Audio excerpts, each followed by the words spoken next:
We are so blessed to have a dad that we know we never doubted his love for us. A dad that constantly pursued us. There was a season of life where he was coaching all 4 of our sports teams at the same time. I don't even know how he did it, but he did. With my dad, it was a phone call, he's there. You need him at your softball game, your sports game, he's there. Anything goes wrong, he's the kind of guy that dropped everything just to be there.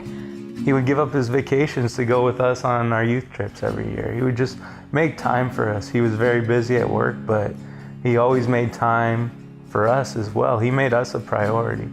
He'd call all of us every day on his way home from work, and he couldn't help but give advice. And then it would turn into how you doing, and he'd check in on you. And then he'd end every call with me, he'd always say, I'm proud of you.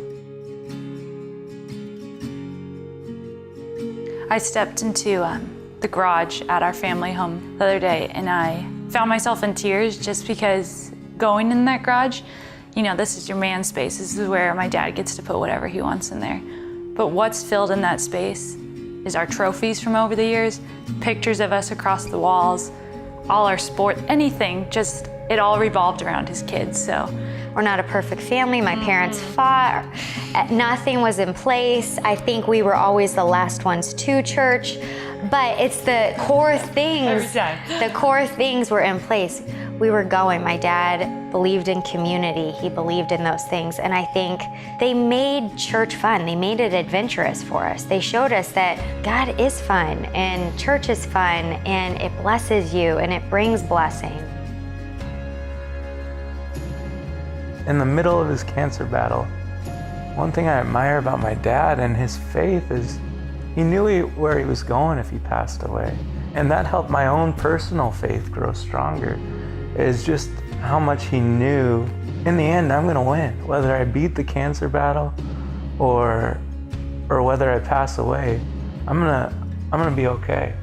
My mom has told us that in their private conversations that only parents have, he used to always say, my goal as a dad is that someday my kids grow up to love Jesus and that they love each other.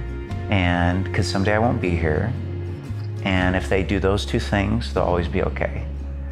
And we had this moment, you know, in processing that he's gone. We wish he was still here, but he was successful. We all love Jesus and we all love each other. And he pulled it off. There could have been many times where he could have given up on any one of us, and mom too, but because they knew who to go to for our lives to change, and not force change on us, but love us through our problems, through our circumstances.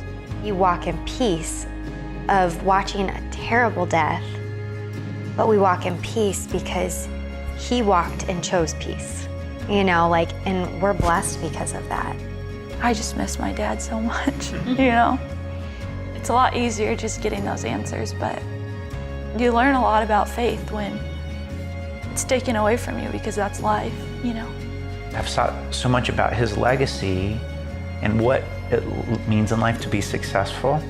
And when we're at his funeral service and 750 people show up weeping because of the loss of such a great man, and all are telling you about how much they saw Jesus in him, you go, that's what success is, you know?